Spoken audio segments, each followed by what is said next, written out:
This podcast is for information and entertainment purposes only. Nothing on this podcast should be construed as financial advice.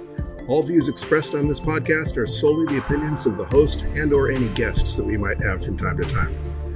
Nothing on this podcast should be construed as a specific inducement to make a particular investment or to follow a particular investing strategy.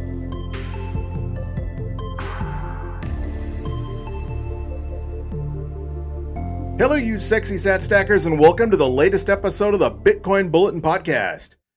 I don't know if you can hear it or not, but the wind is absolutely howling out there. I mean, it's been a gorgeous day. It's in the mid 70s, which is, nice and comfortable. But the wind is just roaring. Right now, the base, the sustained wind is about 20 miles an hour, which is like 32 and a half kilometers an hour, and gusting to who knows what.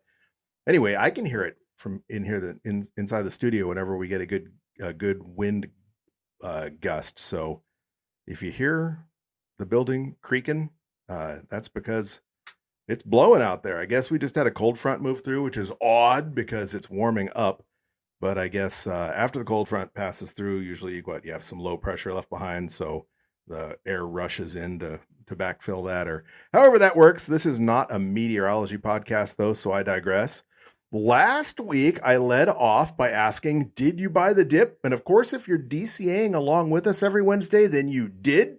Currently, the Bitcoin price is almost fully, quote unquote, recovered since, although, the Bitcoin price was on a run up. If you remember, just like 2 months ago, Bitcoin was lucky to be in the $30,000 range. So it seemed kind of funny looking at Bitcoin at $39,000, $40,000 and people thinking, oh no, Bitcoin crashed. And of course, zooming out, the almost $50,000 spike in anticipation of the ETF approval was just a short blip, an outlier, so to speak. But the big picture trend remains up and to the right. And of course, if you remember, I've always said that if history repeats or even rhymes, that we would be looking at about $45,000 to $48,000 Bitcoin at the halving. Of course, I'm not in this to predict the price of Bitcoin other than to say that it's going up forever, Laura, forever. But we're way ahead of the game if things keep trending the way they have been. So every cycle is a little different. And of course, Bitcoin always does what Bitcoin does.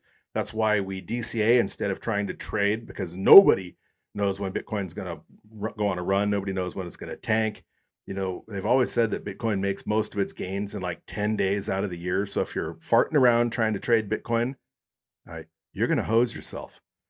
And so one of the reasons we're here is because today is Wednesday, January 31st, 2024. And if you've been following us for any length of time, you know that every Wednesday is DCA Wednesday. I'm getting ahead of myself. So I do want to remind you of one thing. For the last 2 weeks, I've mentioned that 2 weeks ago, Apple started switching off automatic downloads. If you haven't listened to 5 episodes of a podcast in the last 2 weeks of a specific podcast, for example, this podcast, if you are only listening once every Wednesday, then you've only listened twice in the last 2 weeks. And that's not even half of the 5. I know we do math really well in this show, don't we? We get our math on every Wednesday. Anyway, I digress. Most likely you have not listened to 5 episodes of the Bitcoin Bulletin podcast in the last 2 weeks. And if that's the case and you're listening on Apple Podcasts, then Apple has started switching off automatic downloads. So if you haven't already double checked that your automatic downloads are enabled, that is a really great way to feed the algorithm monster. And if you've been having a hard time finding this podcast, it could be that your automatic downloads are switched off. And if that's the case, then when you go look at your podcast menu on what you have next, your queue, your podcast lineup, we won't show up. And if we don't show up, you won't get to listen. So if you double check to make sure that if you are listening to the podcast on Apple Podcasts and you had automatic downloads enabled, you'll want to re-enable those. Okay, before we take a deep dive into the news, let's take a quick look at the vital statistics. At the time of this recording, Bitcoin is tick-tocking along at block 828,285. That puts us just 11,715 blocks away from the next halving. That's still looking like that's going to occur on April 20th of this year. So we're closing in on that fast. It's the last day of January. So basically we have February, March, and part of April before the next halving. And if time flies anything like it has in the last couple months, That's coming up faster than you know. And if you're looking forward to going to one of those Bitcoin halving parties, even if it's just a celebration at your local Bitcoin meetup, 2 months, 2.5 months isn't a whole lot of time to plan. So especially if you got to book an airline ticket or a hotel room or something, if you're going to something really cool like the Bitcoin halving party in El Salvador or wherever you may be choosing to celebrate the halving. If you have not gone through a Bitcoin halving before, Bitcoin halving is kind of like watching the ball drop in New York City on New Year's Eve. We all get together and we count down the blocks, whether we do it in person or we do it in spirit. Of course, in 2020, for the 2020 halving, most of those celebrations were canceled. We had online meetups with Bitcoin Magazine, who they've kind of fallen out of favor fallen out of good graces with a lot of Bitcoiners recently, but they had a live stream. A couple other people had live streams going down. Of course, you don't know exactly when the halving is going to occur because it doesn't occur at a fixed time. It's going to occur at block 840,000. And of course, I'm getting ahead of myself, but blocks come in when they come in. That 10-minute block time is just an average. But let's get back to what we were talking about. We are still at block 828,285, and Bitcoin is ringing in at a US dollar value of $43,420 per Bitcoin. And one stinky fiat dollar will currently purchase you 2,303 sats. And that is about 219 sats fewer than we purchased per dollar last week. So, it's fun to watch the price go up and watch the US dollar value, the euro value, the fiat value of your stack increase while most of the world is still on a fiat standard. But at the same time, if you're trying to stack as many sats as you can before you get priced out, watching the number of sats you can purchase per dollar, per euro, per peso decline, it's a mixed bag. I'm trying to stack as furiously as possible. We're doing so $20 at a time here on the Bitcoin Bulletin podcast. Hopefully, if you have the means to do so, you're stacking more aggressively in person.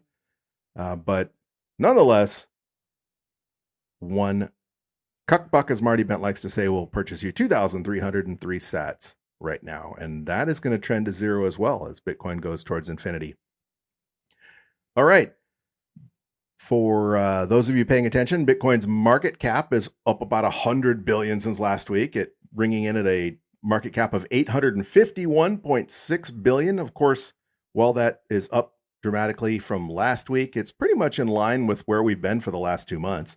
Other than 3 weeks ago when we were on the eve of the Bitcoin ETF approval, when the price pumped to almost $50,000 and Bitcoin's market cap was closing in on 1 trillion.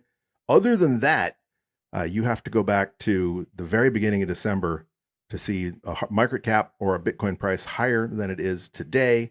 And that was just a blip as well, because you go to the DCA Wednesday before that, and Bitcoin only had a market cap of 741 billion.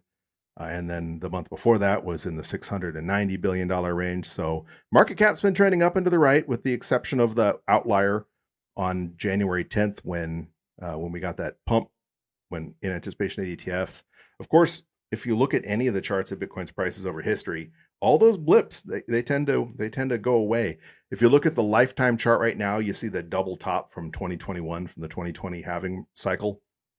And 4 years before that, the big blip was a single big blip when Bitcoin made its $20,000 all-time high. And that has shrunk down to where it's, only about half as high, not even half as high as the most recent all-time high on the chart. And then you can't even see the 2016 halving bull run. It's a ripple, but 4 years ago, the 2016 halving looked like 2020 does on the charts now. So as Bitcoin goes up into the right, those peaks and valleys are going to get compressed. And when Bitcoin's like $500,000 or $1 million, you're barely even going to be able to see the 2021 all-time high, let alone the 2017 all-time high. And that little blip at 913 billion on January 10th is going to be eclipsed when we're talking 2 trillion, 4 trillion, 10 trillion, whatever Bitcoin's market cap ultimately ends up while we're still talking on this podcast. For those of you who still value your wealth in shiny yellow rocks, Bitcoin got a little more expensive. It will currently cost you 21.4 ounces of your Peter Schiff bucks, your little 1 ounce gold coins, to purchase just one Bitcoin. Last week, you had a reprieve. If you wanted to cash in gold, you could have done so for 19.5 ounces and purchased yourself a whole Bitcoin. But again, as I mentioned with the market cap, In general, 21.4 ounces of gold per Bitcoin is up and to the right, with gold trending down and to the right, and as it trends to zero in Bitcoin terms, because the 23.5 ounces of gold that it would cost you to purchase one Bitcoin on that January 10th pump, was an outlier, because the week before that it would have cost you 21.3 ounces of gold, and in the end of November it would have cost you only 18.7 ounces of gold. In October you could have purchased a Bitcoin for only 17.7 ounces of gold. In the beginning of October you could have purchased a whole Bitcoin for only 14.3 ounces of gold. And eventually we're going to be talking about pounds of gold, not ounces, as I've always predicted. In fact, I say, and I don't make a lot of predictions, but this is what I'm standing by the end of 2024, we're going to be talking about pounds of gold to purchase just one Bitcoin, not ounces. And I don't think that's a very bold prediction, because as the price of Bitcoin begins to pump and the price of gold, even if gold is on a tear, it's at new all-time highs and a tear, it went up from what, $1,800 to $2,000, which is, that's $200 gain. That's almost 10%, but wow, 10%. If you look at Bitcoin's chart, 10%, it gained 10% this week. All right, I keep getting ahead of myself here. So as they say, you get Bitcoin at the price you deserve. And if you're a gold bug right now, that price is 21.4 ounces of gold per Bitcoin. For those of you who value your wealth in pizza, one Bitcoin will purchase you 2,428 large pepperoni pizzas from Papa John's, as pizza trends to zero in Bitcoin terms as well. That's 211 pizzas more than one Bitcoin would have purchased you just last week. Of course, there was the pizza blip on January 10th as well. But again, that's an outlier. Pizza continues to trend to zero in Bitcoin terms. Or if you prefer to think of it as food security, you can purchase one large pepperoni pizza a day for almost 6.5 years for just one Bitcoin. Of course, by the time you get around to purchasing what would be that last pizza 6.5 years from now, who knows what Bitcoin will be worth. So you might find yourself in one of those situations where the number of Satoshis you have in your stack keeps trending down, but the number of pizzas you can purchase keeps trending up as the fiat value of Bitcoin increases. This will be a fun metric to keep watching. I can only imagine what we're going to be talking about 4 years, 8 years, 10 years from now. All right. The mempool is looking pretty bloated, not quite as bad as it was last Wednesday. Last Wednesday in Clark Moody's mempool, there were 128 blocks worth of transaction pending, and there's still 112 blocks worth of transactions pending, it's quite a few. However, the fees that it will cost you to conduct a transaction on chain, well, they've trended down depending on where you get your data. Last week, Clark Moody was estimating that if you wanted to guarantee that an on-chain transaction was included in the next block, it was going to cost you 68 sats per VByte in fees. Currently, he's estimating that you can pull that off for 44 sats per VByte, and that a fee of just 26 sats per VByte will get mined in a day. He's still claiming that 6 sats per VByte will get your transaction mined within a week, although I would not bet on that. Fortunately, most of us are using wallets that enable you to change that fee with replace by fee if your transaction doesn't get mined. Either way, if you have a priority transaction that you want to guarantee is mined right away, a fee of 44 sats per VByte isn't too bad. And mempool.space is giving you an even cheaper price, slightly more expensive than what they were saying last week, when they were saying you could guarantee that your transaction would be mined in the next block or two for 27 sats per VByte. Currently, they're estimating that will cost you 29 sats per VByte. That's about $1.76, which is pretty cheap. I mean, that's not a big fee at all for a high priority transaction. Of course, they're saying a lower priority transaction, a medium priority transaction, they recommend a fee of 27 sats per VByte, and a lower no priority transaction, they recommend a fee of 26 sats per VByte, which is the same thing Clark Moody is recommending to guarantee your transactions mined in a day, and not a whole lot different than 29 sats per VByte. So with the price of Bitcoin where it's at, we're talking a few pennies between a high priority transaction and a low priority transaction. Fortunately, more and more plebs are using the Lightning Network, and Lightning transactions are still almost free.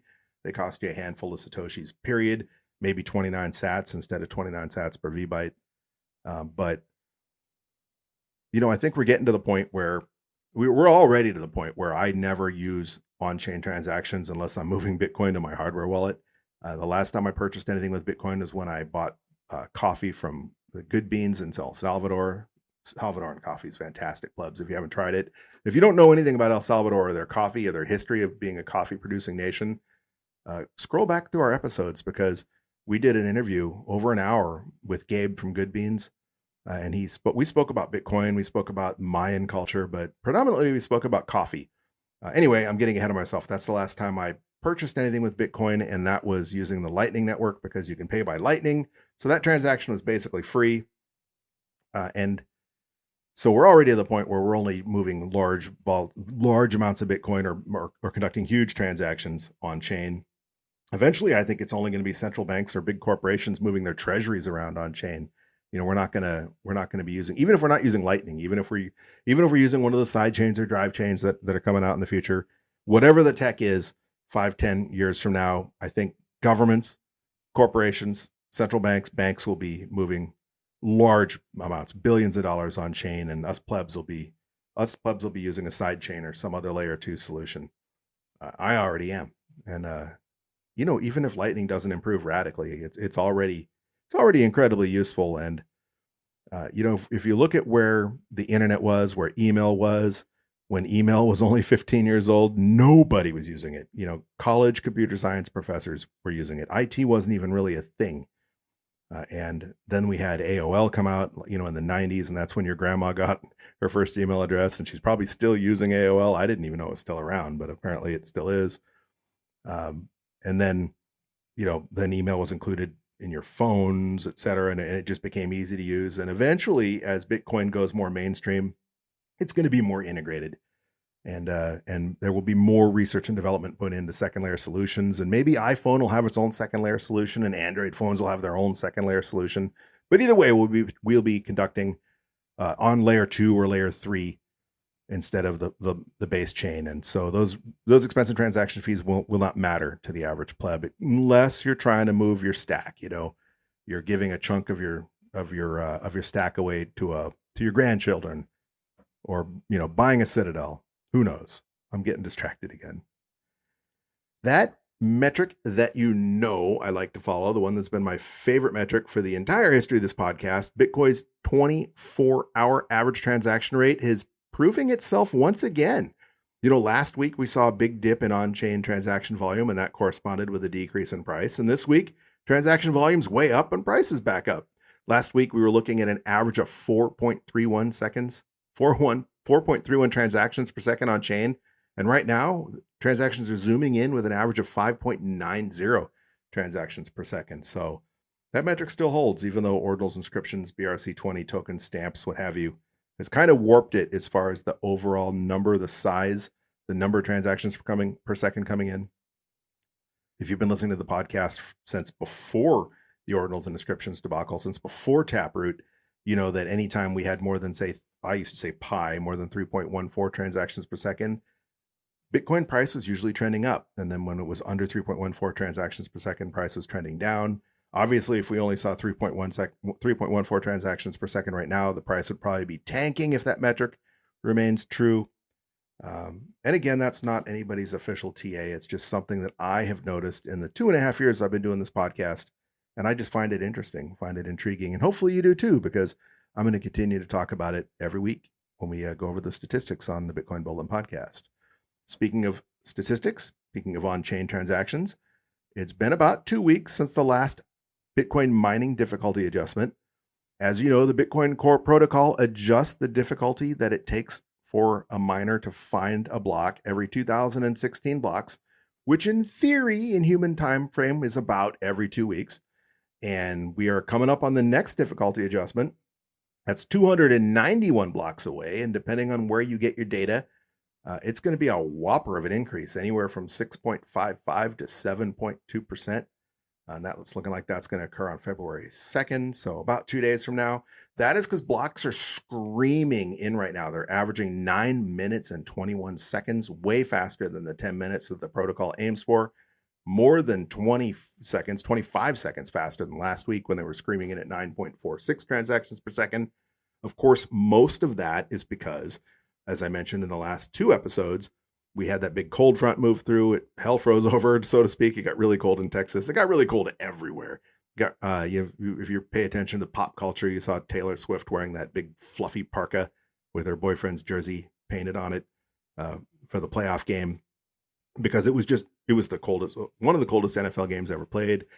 And as a result, big miners everywhere, particularly in Texas, but also in Tennessee, Kentucky, up and down the East Coast, have load balancing agreements where they agree to shut off when there's high electricity demand, so that electricity can go to heating homes in the winter or cooling homes in the summer. As a result, at one point in time, almost 25% of the network hash rate was switched off. And of course, it's nice out over most of the country right now, so those miners are all back on. Hash rate's picked up. It's picked up in earnest, and as a result, we're looking like we're going to get a relatively large difficulty adjustment, and that is just normal. That's the way Bitcoin rolls. And that's also one of the cool things about the innovation of plebs, of the innovation of miners, even the non-pleb miner, the corporate miner, especially in this case, where they've worked out ways to help purchase cheaper energy, or to get paid to not mine at all, to help benefit, mining grids that maybe don't quite have the capacity for the surging populations in these states like Texas. So Bitcoin's doing what it's doing, and plebs are being innovative and taking advantage of cheap energy where they can find it and however they can get it. And then that's really cool. That's awesome. Okay, real quick, I want to thank those of you who are listening on your favorite Podcasting 2.0 app, such as Fountain. Podcasting 2.0 allows you to support your favorite podcast through the value for value model, where you can stream sats while you're listening on a minute per minute basis. You can decide, I think this podcast is worth a Satoshi a minute or 10 sats per minute. Just set it, forget it, and stream. Or you can send a shout out. You can boost the podcast, a one-time smash support, where you send a message, a shout out, but it's a Lightning transaction, so you can send some Satoshis to show your support. And we do have a boost to read. It's from Leggy, longtime supporter of the podcast, at Leggy, Leggy on Twitter. And Leggy boosted us 2,222 sats and said, row of ducks. Thank you, Leggy. It is always nice to have your ducks in a row. And this actually reminds me of a funny story from a long time ago. When I was younger, even when I wasn't younger, my family was very involved in the exchange student program, AFS. AFS is one of the largest exchange student programs in the United States. And we used to actually joke that AFS stood for another fat student, not because Europeans and foreign students are fat, but because they are skinny. And they would come to the United States, and they tended to be way skinnier than all the other high school students that all the Americans that they were in class with. I mean, Europeans stood out because they were just in a lot better shape than Americans. But while they were here, they would tend to become Americanized in many ways. For example, there was a Japanese exchange student I knew who got a really good tan, and apparently that really pissed her family off, because in her culture at the time where she lived in Japan, having a tan meant you were a prostitute. Apparently you didn't want to have a tan, and so she went home with a tan and with a perm. And a little bit heavier, because one of the ways that Europeans tend to get Americanized when they come over here for college or high school is they tend to eat our junk food, and they tend to get a lot heavier. So we used to joke that AFS stood for another fat student, because we would take your healthy European bodies and ruin them before we sent you back home after your year here in the United States. Anyway, I'm getting off on yet another tangent within a tangent. One day I was talking to a friend who we were hosting from Germany, who remains essentially family to us. His name is Carl. And I don't remember what we were talking about, but he was brand new. It was the first week or two he'd been in the United States. So his English was really rusty. It was to the point where every time we would say something, he'd run upstairs to his room and grab his dictionary, flip through and see what we were saying, and then run back downstairs and answer. Of course, by the time he left, he spoke English like he'd been living here for his whole life.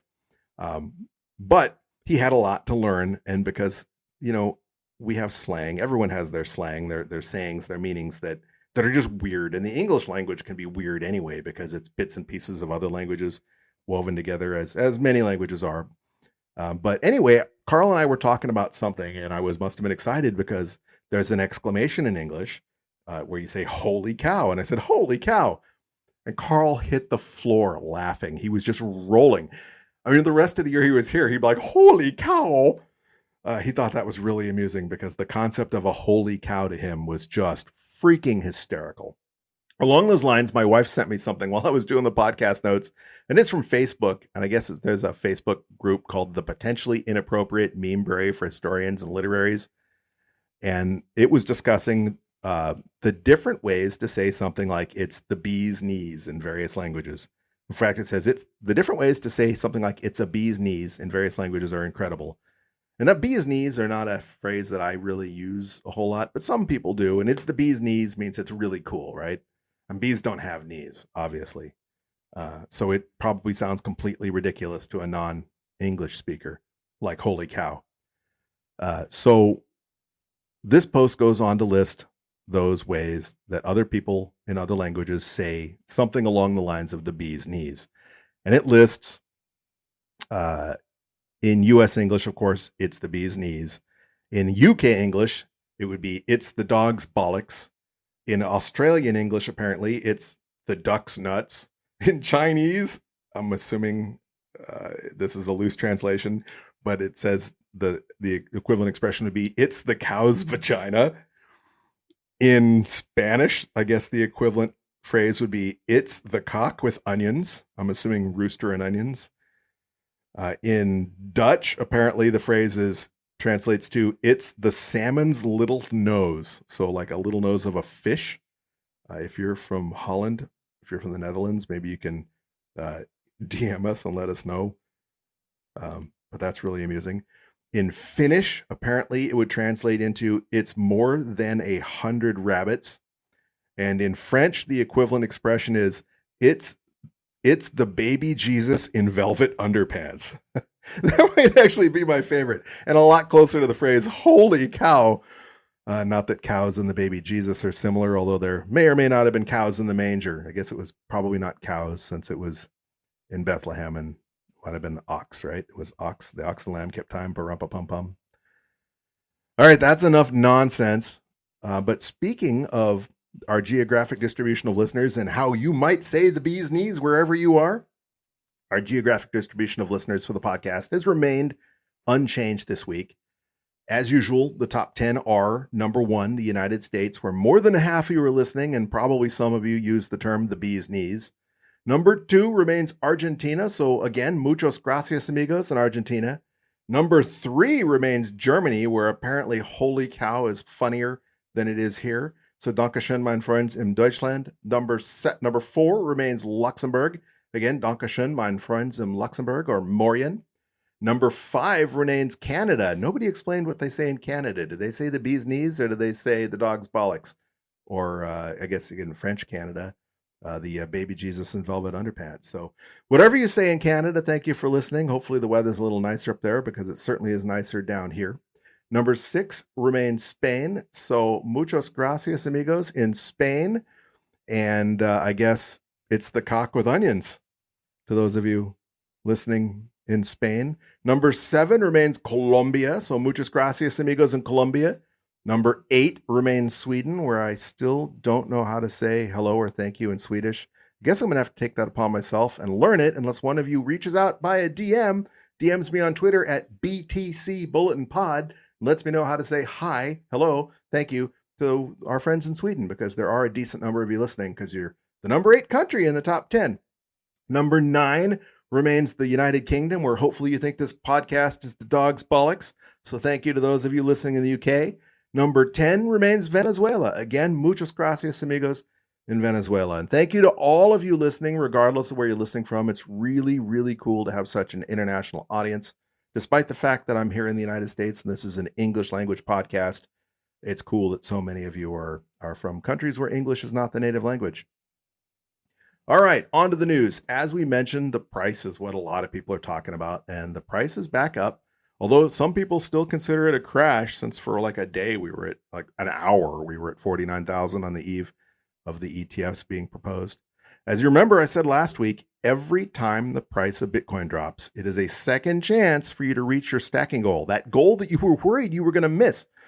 You know, Bitcoin's already up to where we're only getting 2,300 some sats per dollar instead of 2,500 sats per dollar. So if you took advantage of buying the dip, which of course you did if you stacked with us on DCA Wednesday, but if you had a little bit extra dry powder and you bought that dip, that's what it's really all about. Out there in the FUD news, people have been discussing European Union Bitcoin regulation regarding ESG regulations. kind of like they tried to do here in the United States by saying Bitcoin boils the oceans.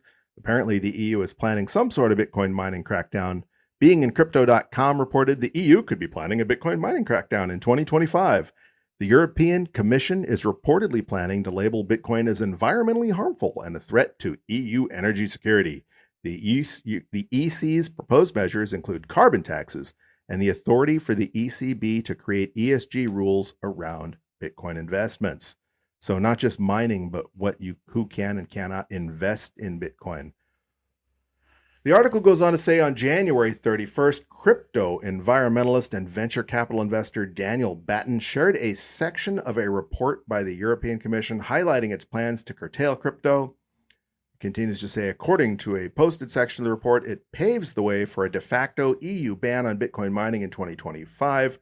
Quoting the report, quote, while we were sleeping, or I guess quoting, not the report, quoting Daniel Batten, quote, while we were sleeping, the European Commission has been creating a report which they plan to label Bitcoin environmentally harmful, a threat to the EU energy security, and a haven for financial criminals, unquote. Sound familiar?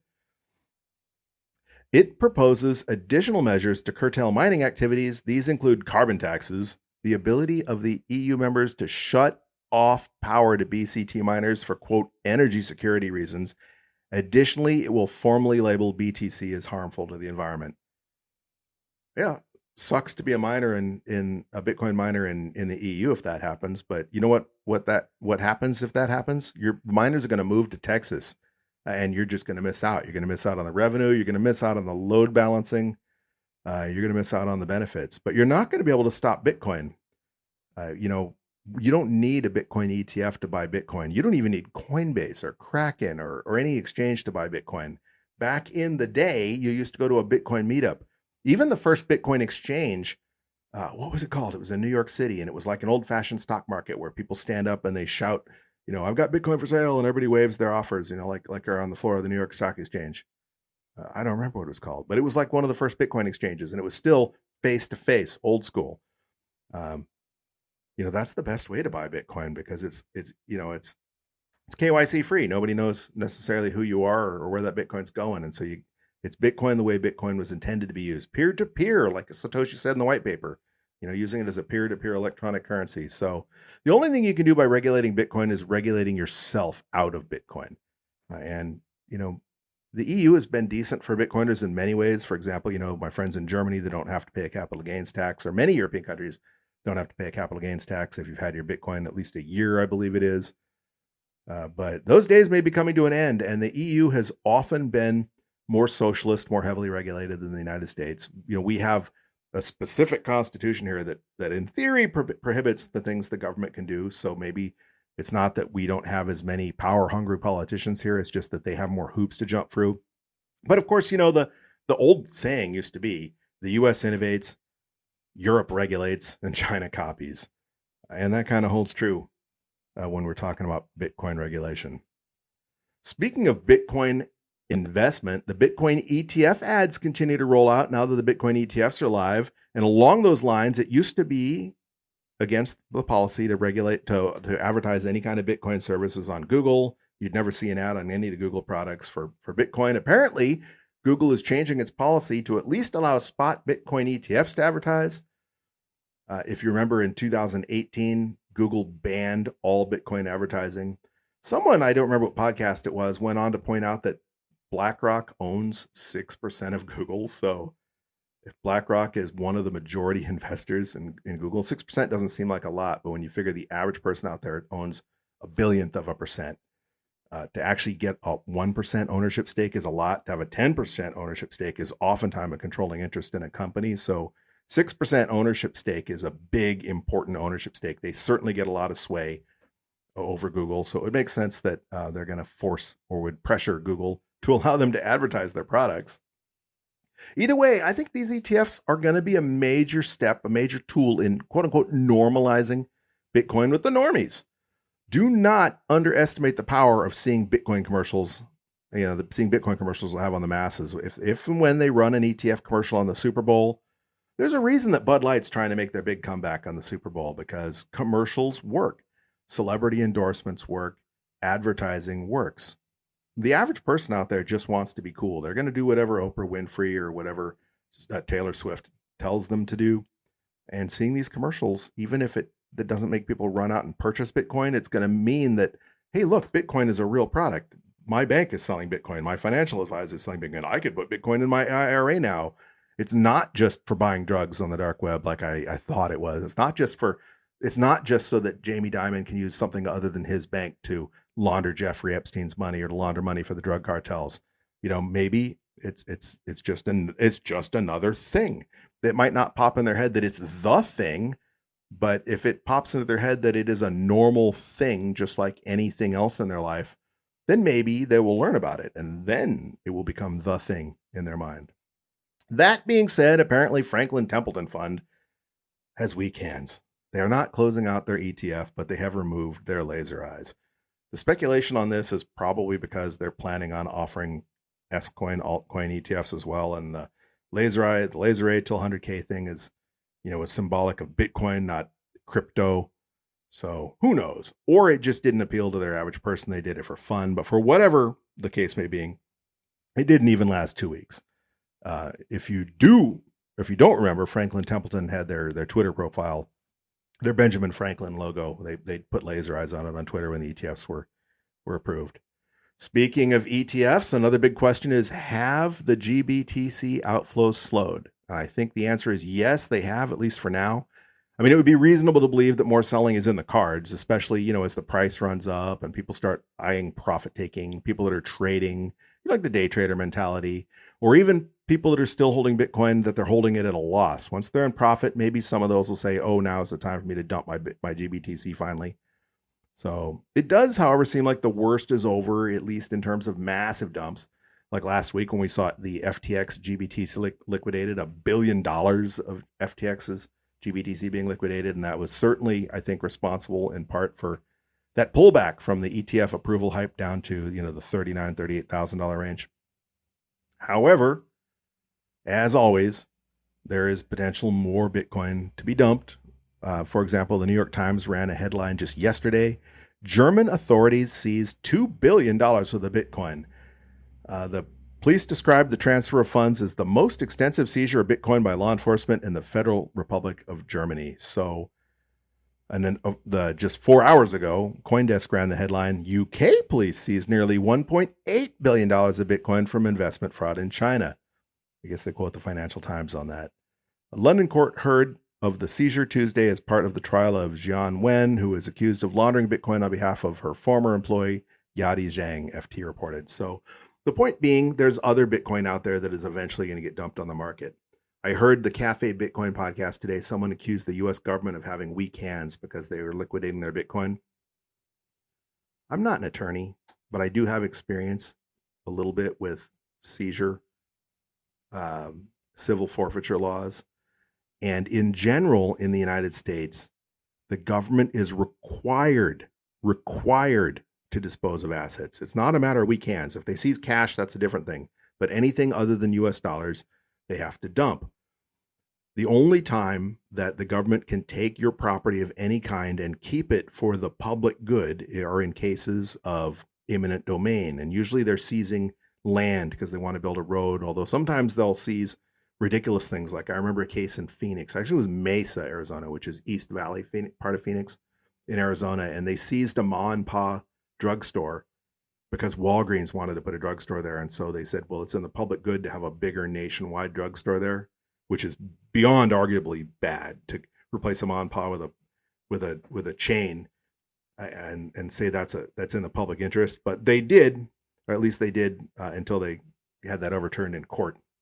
Point being, eminent domain is a specific law where you can seize property and use it in the public interest, building a road, building a Walgreens, whatever the case may be. But if they seize your property because you committed a crime, they have to auction it. There was a police department in the city where I live that in like the 90s, they seized a big blue monster truck. Monster trucks were a thing in the 80s and 90s in the United States, where they take these trucks and they jack them up till they're super tall and they put gigantic wheels on them. And they were popular with drug dealers because they were popular with the big truck compensating for something crowd. Drug dealers are often little guys, little Napoleon complex guys that have that kind of complex. Nonetheless, they were popular with drug dealers, and they had busted a drug dealer and they seized this monster truck. And they were able to keep it for like a year. And they painted it up with this truck seized by a drug dealer for whatever whatever information on it. And they drove it around and they used it for like their drug abuse resistance education program, DARE, in the United States, to help promote the whole just say no to drugs thing.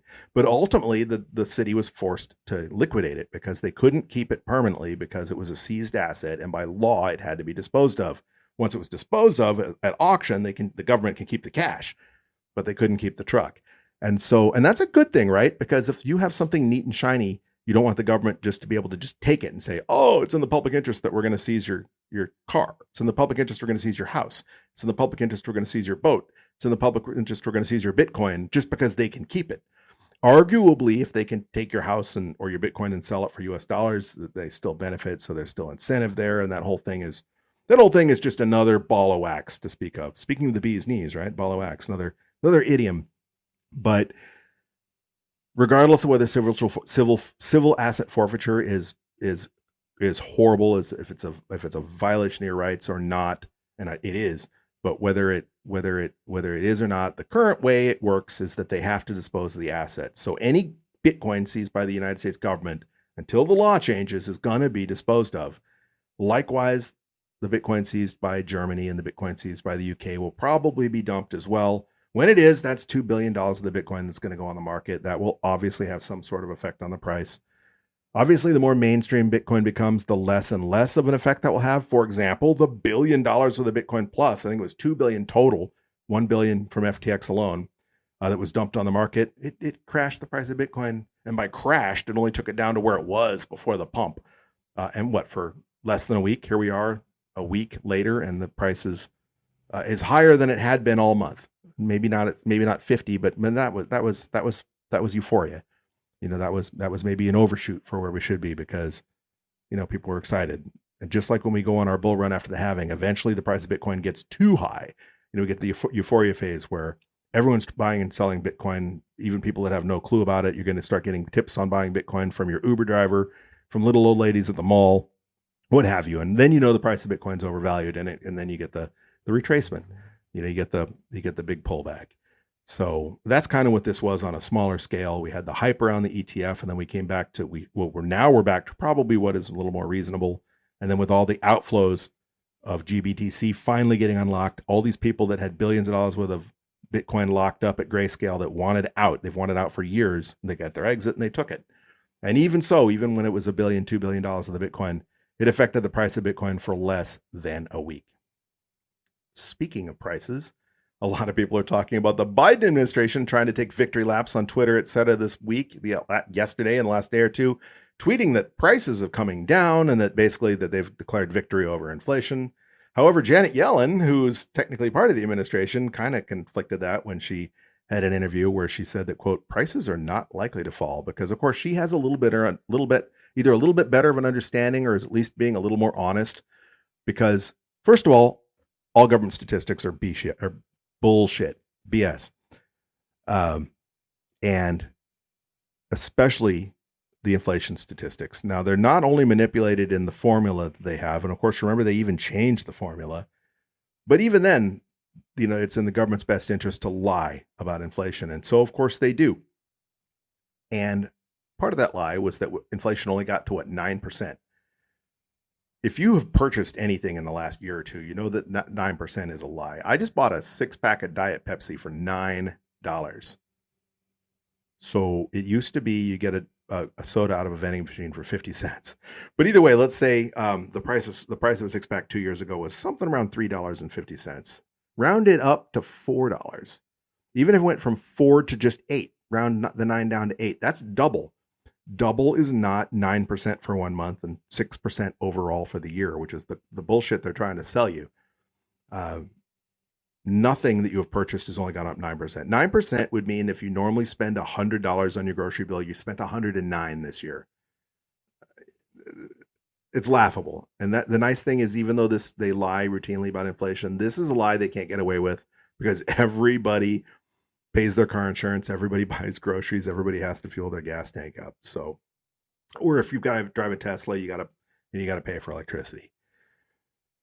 And then someone else pays for the gas to make that electricity to charge your oil or coal-fired Tesla. I'm kidding, of course. I'm not kidding. It's true. But the point being, the government is the Biden administration is out there trying to say that prices have declined. And in reality, even if you buy the government statistics, the statistics don't even show that. They show that the rate of inflation is decreased. And what that means is instead of everything getting 9% more expensive this month, they only got 4% more expensive, which means they still got more expensive. That does not mean prices are down, which is what the president of the United States is trying to gaslight everybody into believing. And I'm sure that same BS is being spewed by leaders, prime ministers, et cetera, all over the world. Speaking of which, though, there's a real TDS out there among Bitcoiners. Trump derangement syndrome is what that stands for. And I don't care if you like Trump or hate Trump. I didn't like Trump as a person before he ran for president, but when he announced for president, I was telling all my friends we're going to win. And the reason I was saying that isn't because I thought Trump was this great paragon of virtue, that he was George Washington reincarnated. I said it because the Americans were pissed off at the Democrat Party and the Republican Party. They hated both of them. And here's someone who's going to come in like a bull in the china shop, another idiom for you non-English speakers, and just disrupt things. And for me, the best outcome in government and the best outcome in Washington is if they just get nothing done. At least if they aren't doing anything, it can't get any worse. So that's why I thought Trump was going to win, because I knew a lot of people felt the same way. And even if they didn't think that Donald Trump was this great guy who was going to save the world, at least he was going to F up the system and nothing was going to get accomplished. Nonetheless, it does seem, and I'm going to call this out because this is the way it is, Democrats, leftists in the United States are lining up solidly against Bitcoin, lining up solidly for CBDCs. A lot of people hate Ted Cruz, but he seems to at least know what he's talking about at Bitcoin. There are no Elizabeth Warrens in the Republican Party. Donald Trump his administration was, they say it was anti-Bitcoin because at the very end, his Treasury Secretary tried some shenanigans, which didn't happen. And Donald Trump said he thought that if you were a patriot, use the US dollar. I don't think he was anti-Bitcoin. I think he was just ignorant. He had no clue about Bitcoin. He's rich. He's a billionaire. He poops in a solid gold toilet. He flies around in a jet that's nicer than Air Force One before he was president. He doesn't think about, he counts his money. He smells paper money. He doesn't really care about Bitcoin. So he doesn't know about Bitcoin. Couldn't even conceptualize why you might want Bitcoin. Recently, however, and we spoke about this last week, he's come out and said he's against CBDCs. And that the reason he is because he was ignorant and because Vivek Ramaswamy told him about it and sat down and schooled him on it. And now he sees the light. Immediately, half of Bitcoin Twitter comes out and goes, he's lying. He's just like all the rest of them. Bitcoin isn't the party of red or blue. It's the party of orange, which makes me want to freaking throw up every time I hear Simply Bitcoin say that, because they only say that whenever a Republican is pro-Bitcoin or a Democrat is anti-Bitcoin, which is all the freaking time.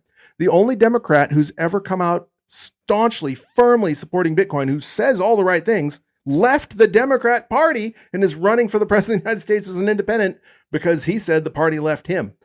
And that, of course, is RFK Jr. So, this isn't a political show, but damn it, these sides are lining up here. And the side on the left is consistently anti-Bitcoin and pro-CBDC. And it's a no-brainer because the party on the left, at least as the way the United States understands left and right, because some countries, conservative and liberal, mean different things. But in the United States, leftism is Marxist, it's socialist, it's communist. And that's what a CBDC is. CBDC is about control. Conservatism, in theory, not necessarily in practice, because all politicians are liars and you have people claiming they are what they're not. There's people that are Democrats who probably believe what Republicans should believe, but don't say it because they want to get elected. They're from California, whatever, and so they toe the line. Likewise, there's rhinos, which stands for Republican in name only, which are not conservatives, which are not liberals as far as the classical liberalism goes, which means freedom. Like I consider myself a classical liberal, but not an American liberal. An American liberal doesn't mean anything about freedom at all. It means liberal as in liberal amounts of spending, as in total government control. Those people are going to be very pro CBDC because that's what CBDCs are. They're 100% about controlling you and your money. So enough of this BS about saying Bitcoin isn't about the party of red or party of blue, it's about the party of orange. Bitcoin is truly for everybody. Anybody, meaning anybody, can use Bitcoin.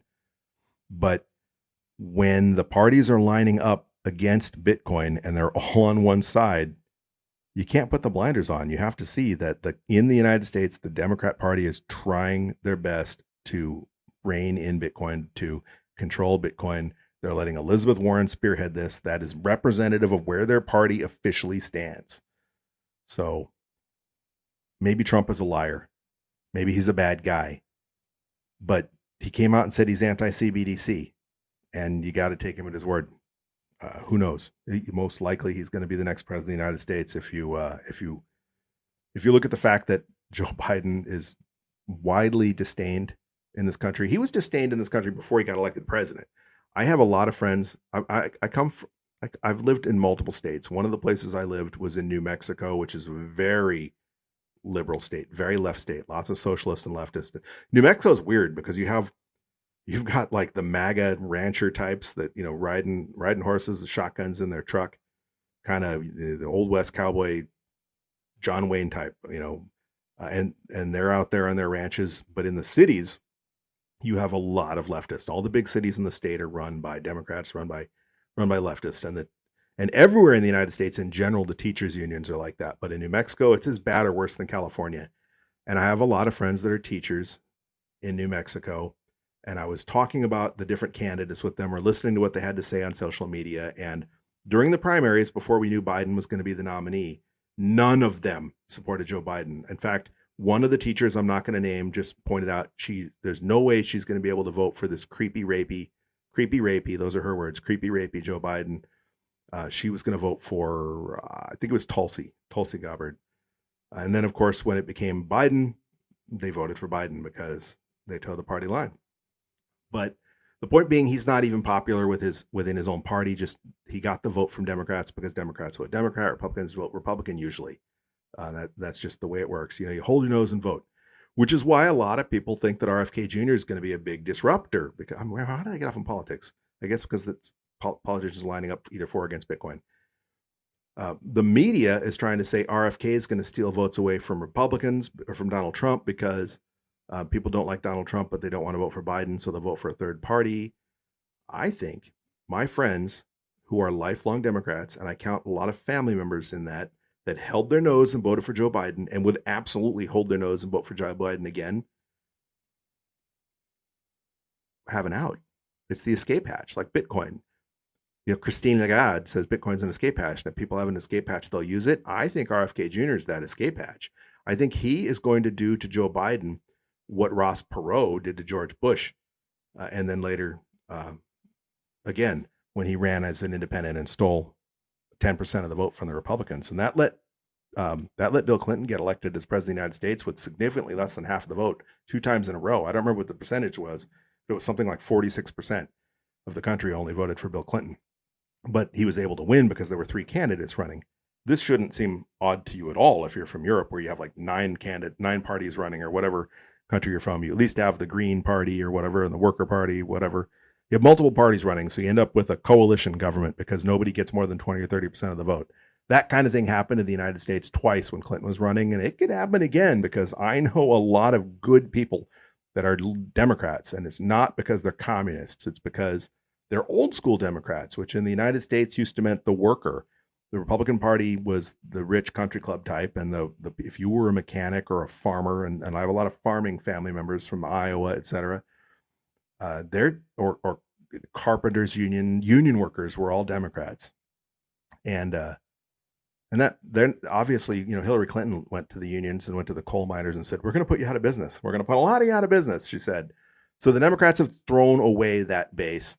They still vote Democrat largely, but I think they're going to hold their nose and vote for RFK Jr. Now the question is, are there enough independents and maybe some Republicans that don't want, the never Trumpers that are going to turn and vote for RFK Jr. that we might end up with an RFK Jr. as president? Maybe. I think if you had to put the money on it, my money would be that Trump is reelected. And, the government continues on. I think if Trump is reelected, I don't think he saves the country. I think maybe we get 4 more years where just nothing happens. And if nothing happens, nothing bad happens. So that's the way I see it. But my point being, the parties are currently lining up either pro or anti-Bitcoin, and at least a Trump administration is saying right now they're going to be anti-CBDC. Maybe not pro-Bitcoin, but they're not going to force a CBDC on us. If Biden's reelected, you can continue to expect to see Bitcoin crack down on, and you can continue to see us marching towards a CBDC. Maybe that happens with Donald Trump, maybe it doesn't, but at least he's not claiming it as a campaign issue. He's not telling you he's going to do it. Okay, I'm going to get back onto Bitcoin because this is a Bitcoin podcast and we still got to make our stack. One other thing I heard this morning was on Cafe Bitcoin. They were talking about brain fingerprinting and how it's going to be used to extract your seed words one day. And I think they were talking about this because of Neuralink. The BS FUD around brain fingerprinting is just that. You cannot extract someone's private keys with brain fingerprinting. I know what brain fingerprinting is. I have been exposed to brain fingerprinting. I haven't had it done on me, but I've been trained on it. I know what brain fingerprinting is. It's a very useful tool in law enforcement. Maybe not admissible in a court of law in most states yet, but then again, neither is the polygraph. The polygraph or the lie detector test are very useful because basically I can convince you, if I'm interviewing you, I can convince you that I know you're lying, and it's more likely to get you to tell me the truth, right? Brain fingerprinting is very similar, but it's a little more scientific. Brain fingerprinting basically says they're monitoring your brain waves. And let's talk about a crime scene. Let's say there's a crime scene. Somebody finds a body in the woods. It's a murder. And there's some evidence. Maybe there's a knife or a gun or something laying next to the body.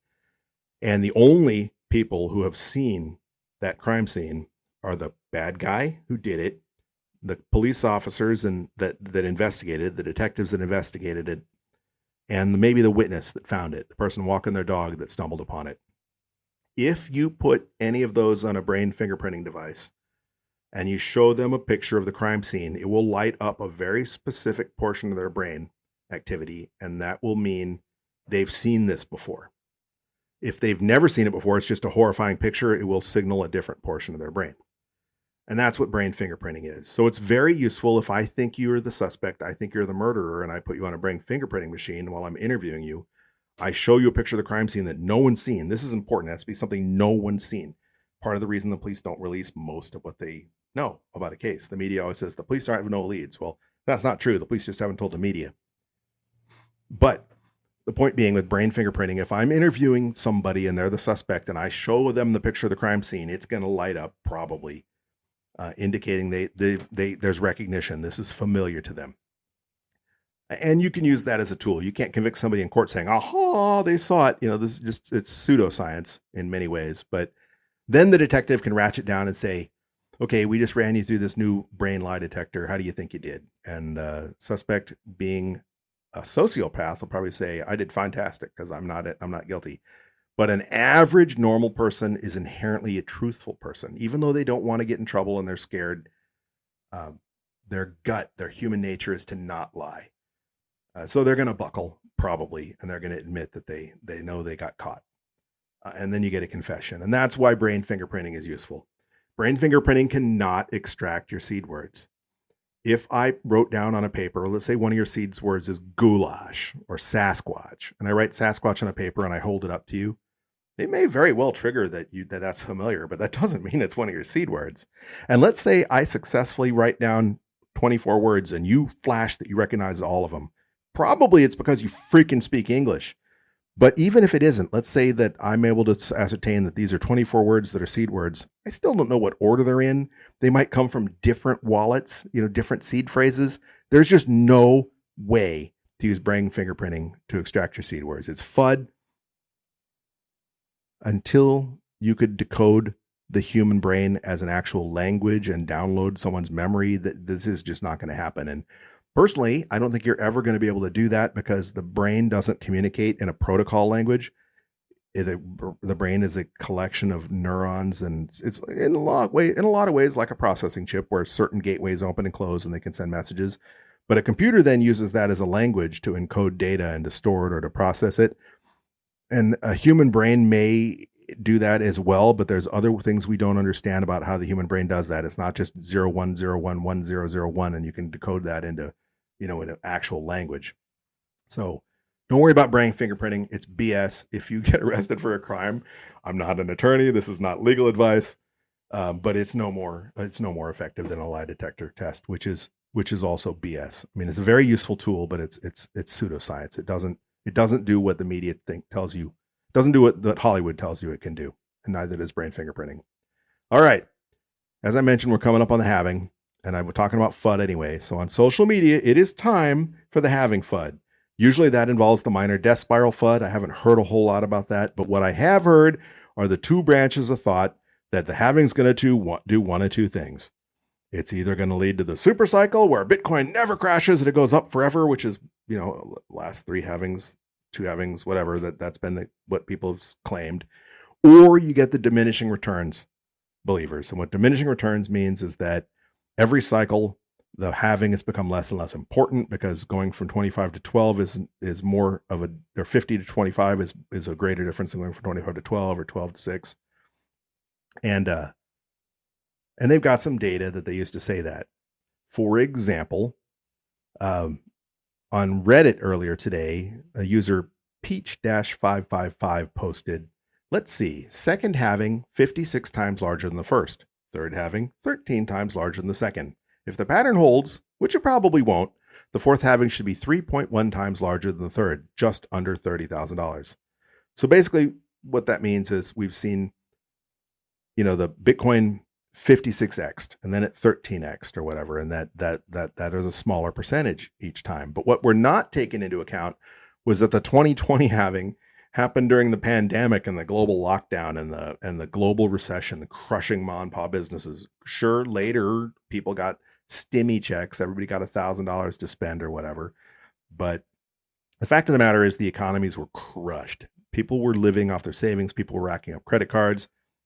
They weren't in the mood to learn about Bitcoin. If you were a Bitcoiner like me or like, Adam Meister, who famously at the low bought 2 Bitcoin for 10 grand, anticipating the stimmy checks and likes to brag about that.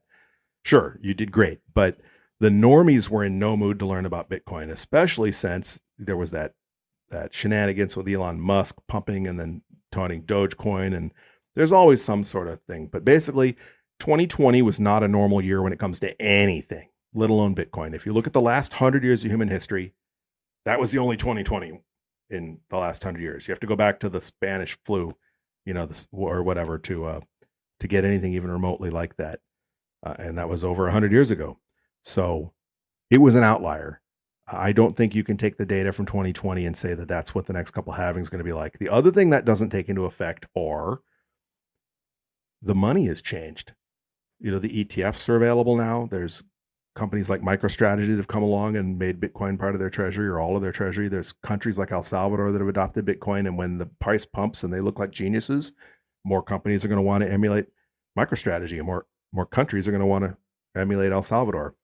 The point being, we still have a very small percentage of the world population who's been exposed to Bitcoin, but the big money is now exposed to Bitcoin. Do I think we're going to get the super cycle and Bitcoin's not going to retrace? No, I don't.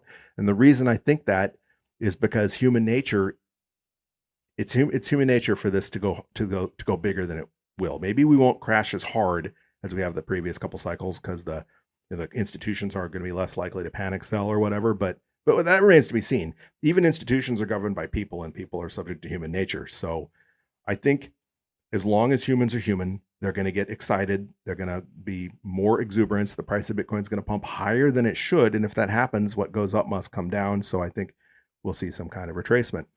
Am I confident enough in that prediction to know when the top is going to occur and when the bottom's going to be? So I sell at the top and then try and buy more Bitcoin back at the bottom? No, I'm not. I think that's a really bad idea. And that is why I'm a proponent of dollar cost averaging. And speaking of dollar cost averaging, let's get to the reason why we are here today. We're here because it's DCA Wednesday. And you might not know what DCA Wednesday means if you've never tuned in before, if this is the first time listening to us. Well, DCA Wednesday, DCA is short for dollar cost averaging. And dollar cost averaging is an investment strategy where you invest your money in equal portions at regular intervals, regardless of price. As I alluded to, we're going to keep stacking regardless what the price is. For example, this is going to be our 132nd stack. We started our equal portion I chose our equal portion to be just $20, and I did so because I wanted to choose an amount that almost anyone listening should comfortably be able to come up with on a weekly basis. And we chose weekly because that's a pretty standard time frame for most people who DCA in any investment. Usually people tend to DCA on their payday. So if you get paid weekly, that can be weekly on Friday or bi-weekly on Friday or whatever. That's a you do you thing. The point being that you invest a equal portion and you do so regularly and you do it without regard to price. It doesn't mean you don't buy the dip if there's a really great deal with some dry powder. I buy the dip. We don't include those purchases in this podcast because this podcast is about DCA. So far, during those 131 stacks, we've converted $2,620 worth of fiat into 8,815,892 sats. I have no idea what that noise is out there. It's making it through my insulation of my studio. I can't tell if there's a really loud airplane or if that's a lawnmower. Sounds like a lawnmower. Someone must be mowing the studio. I can hear it bleeding through my noise canceling too, so I apologize for that. Maybe I'll be able to clean that up in post-production. And they're getting closer. How annoying. Earlier, there was someone working in the street with a jackhammer, so I'm actually recording later than I wanted to because yeah, that's horrible. Maybe I should do a Marty Bent and tell him, hey, if you stop mowing, I'll mow for you when I get done with the podcast. I don't know if you remember when Marty Bent was recording out of his father-in-law's bedroom on the Jersey Shore, part of the pandemic thing. They moved out of New York and they moved into the in-laws. And then right as he started recording his rabbit hole recap with Matt Odell, the neighbor started mowing his lawn. So he offered to mow the neighbor's lawn if he'd stop, and he did. So that's kind of funny. I'm almost at the end of this podcast, though, so maybe I won't have to go mow someone else's lawn, especially since he's paying someone to do it. Yeah, they have a lawn service, so it's not even the neighbor. Anyway, we converted $2,620 into 8,815,892 sats. We did so at an average purchase price of just $29,719.06. So I think we've already shown the usefulness of dollar cost averaging because that is obviously significantly cheaper than what Bitcoin's currently priced at. Today, we're going to grow that stack. As usual, we grow our stack using the Cash App. I like the Cash App more than I like that lawnmower outside the studio because despite the fact that Cash App charges a significantly higher fee than a lot of other exchanges out there, the one thing they will let me do is transfer my Bitcoin to my hardware wallet for free. So with mining fees being a little more expensive, the 45 cents in fees, which is about what 2.25% of $20 is going to be more than made up for the fact that later we're going to consolidate that Bitcoin into our hardware wallet and not pay a mining fee. So you do you, pick a service, an app, a exchange that meets your needs. Obviously do some research on this. Do not use a fly-by-night exchange that nobody's heard of. Use one of the big ones. That'll tend to make it a little safer, but the only thing that can ultimately make your stack safe is by getting it off of the exchange and into your own hardware wallet. So while the neighbor's lawn service mows next to the studio, I've opened up the Cash App. I already have $20 in there because I had a couple of things I needed to do on Cash App. So I'm tapping on Bitcoin, tapping buy, entering $20, and boom! Just like that, we've purchased another 45,103 sats. That is obviously fewer sats than we got last week. Last week we got 49,065 sats, so almost 400 sats fewer for our purchase. As the price of Bitcoin goes up, that's just the thing that's going to happen. But the nice thing about DCAing is we bought all the way up to the all-time high, and we bought all the way down to the low. So we're catching the highs and the lows, but we're averaging out in a manner where our current cost basis now with this purchase is up to $29,793.45. This purchase increased it by $74.39. We're closing in on that $30,000 average cost basis, but the current price of Bitcoin is $43,345. So $29,000 is not too shabby. Obviously, as Bitcoin gets more expensive, our average cost basis is going to continue to increase.